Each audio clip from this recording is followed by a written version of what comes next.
and let you guys know why I think I don't have anything left for this bike.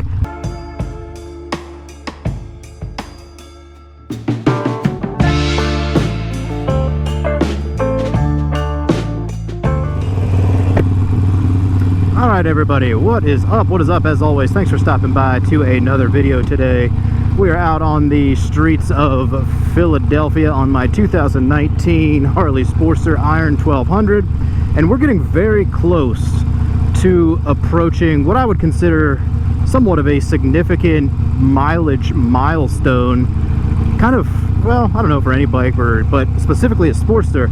We're about to reach 20,000 miles on my Harley Sportster, which this day and age seems like a pretty good clip of miles for a Sportster, because, you know, a lot of times the Sportster's kind of used as that entry-level bike, you know, get your wheels, get your bearings, learn on this bike, several thousand miles, and then a lot of people trade it in for something bigger, and then the Sportster ends up not getting a whole lot of miles on it. But for me, this was one of my first bikes, and I kind of just always intended on keeping it forever for the most part. I paid it off. I had really no more financial obligations left with it. By the time I went to get a new bike, my Street Bob, I didn't really feel like I was going to get a whole lot of return on it, maybe a couple grand on a trade-in. I was like, just keep it, have two.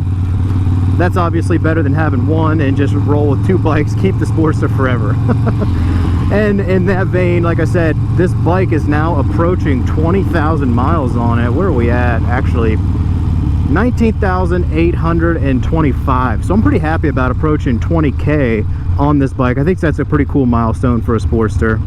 For the longest time, it was my only bike, so road trips, commuting, you know, running errands, daily rides, weekend ride, you know, everything obviously as my only bike. So that's how I racked up a lot of those miles. And then of course, once I got my Street Bob, the miles started to slow down a little bit, of course, on this Sportster. But approaching that milestone and length of time of having the bike and doing a lot of different like modifications and changes to the bike.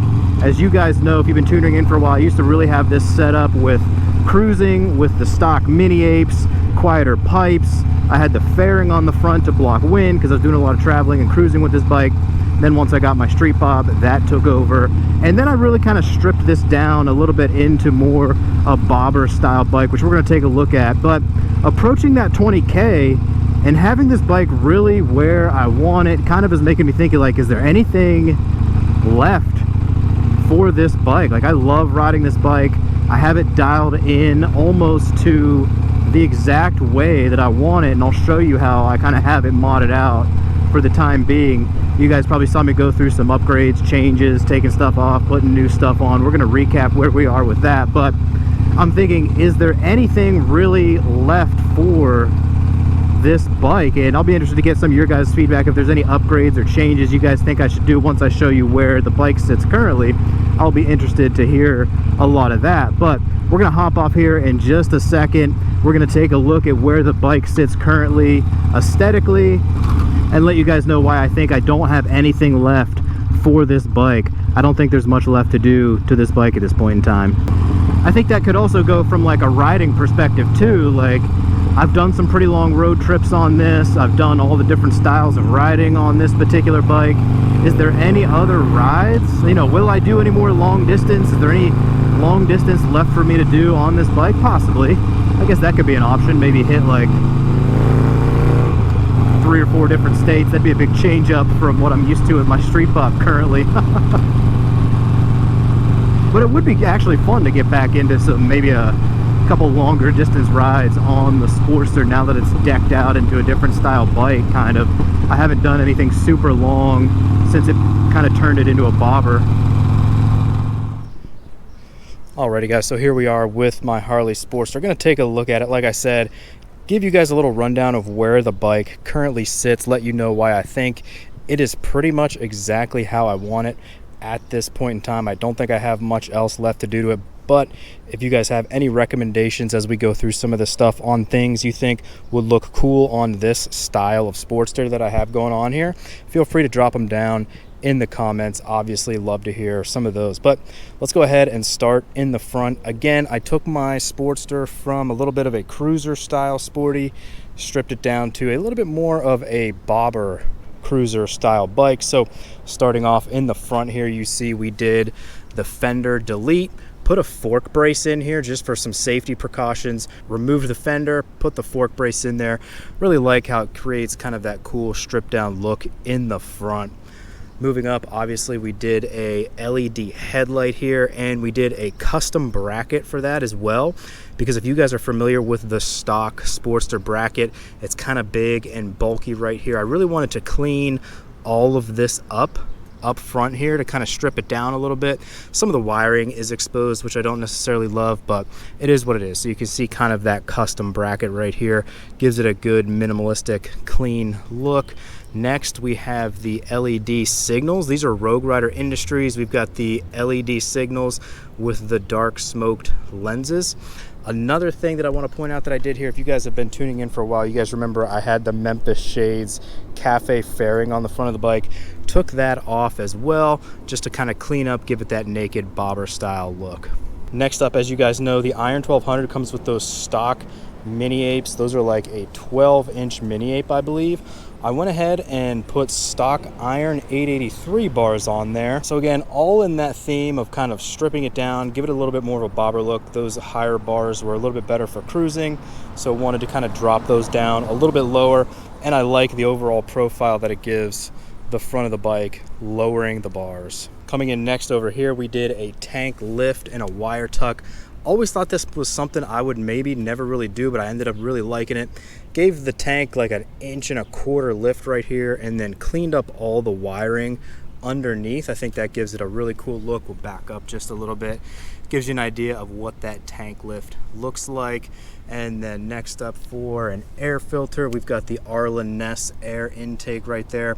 Matching that up currently with the Two Brothers 2-to-1 racing exhaust. And guys, honestly, I have loved this exhaust so far, ever putting it on. If you guys recall, I had the Vance and Hines twin / slip-ons on there. Loved those, was definitely a big fan of those for a slip-on, but I always wanted to try out a 2-to-1, accomplish that with the Two Brothers. Love the look, love the sound, absolutely love this exhaust. I've got a couple older videos on it if you want to give this thing a listen.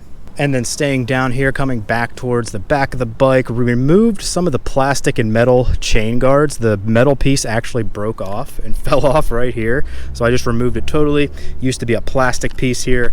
I don't know about safety, that's typically why they're putting them on there, but and then also, as you can see here, we've got the Progressive 412 suspension. Gives a little bit of a nicer ride on some of these bumpy roads here in the city, and for some of those longer rides that I did as well. Really helped improve the suspension. The look, I would say, typically not so much for a bobber style bike because it raises the back a little bit. Bobbers, you're typically slamming them down a little bit lower, but I'll most likely be keeping that suspension for the time being. Again, really, I kind of have the bike dialed in where I want it. Not too many, if any at all, changes coming up in the future. And again, back turn signals, we've got the Rogue Rider LEDs back here, also with the smoked cap lenses. And then coming to the top here, you can see we've got the Saddleman step-up seat. This thing is really old, a lot of miles on this seat. It got a little cracked up. I don't know if that's from temperature changes or what is going on here, but I don't really have any plans of changing the seat. The thing is old and broken in. These cracks don't really bother me at all. Not seeing any changes in seats coming anytime soon for the bike either. Like I said, I really have this thing dialed in where I want. Not really any changes coming up. If we move to the back here, we've got the sissy bar. This was ordered off of Amazon. Love the look and the functionality to it. I got my T-Bags bag strapped right here to the back passenger seat and to the sissy bar. And then as we come back up to the front here, one thing I forgot to mention, we've got the Bung King crash bar right here. Super functional and important to have on your bikes. This thing did tip over one time. I put my foot down, hit a piece of plastic, and it just slid right over to the ground. Good thing I had the crash bar. This might even be the mark right here, I think, from when it tipped over. It was just a very slow tip over. I almost was able to save it, but that piece of plastic under my foot just kept slipping. So nothing else hit the ground, nothing like that. Really shows you how effective and useful these things are. Again, this is the Bun King crash bar. And then finally, really the only thing we have left to show you guys is just a simple swing arm bag here. Just throw a few tools, few things in. If I can't fit it up in my bag up here, I'll throw it here on the swing arm, or if I decide to take this bag off, always a really good piece of equipment, very good product here to have on your Sporties with minimal storage.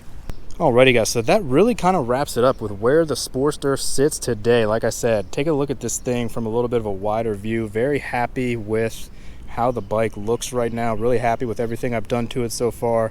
Not really anything left that I have planned to do to this bike. Happy with the ride, happy with the form, the function, the look, and everything like that. Also very happy since I put that 2-to-1 exhaust on, rides like a totally new, totally different bike as compared to the slip-ons. But like I said, if you guys have any recommendations here on things that might go with this aesthetic, or things that I might want to do to kind of make this a little bit more of a simple bobber bike, again, I'm not going to do anything too crazy, but if you guys have any good ideas, any good recommendations, drop them down there in the comments and let me know, because like I said, bike is dialed in pretty much exactly how I want the Sportster at this point in time. There's nothing left to do to this bike except just keep adding more and more miles. Again, we're almost at 20,000 miles. We will check in again with a 20,000 mile review once we hit it. Only going to take about another 100 or so, so we will check in then. But as always guys, thanks for stopping by.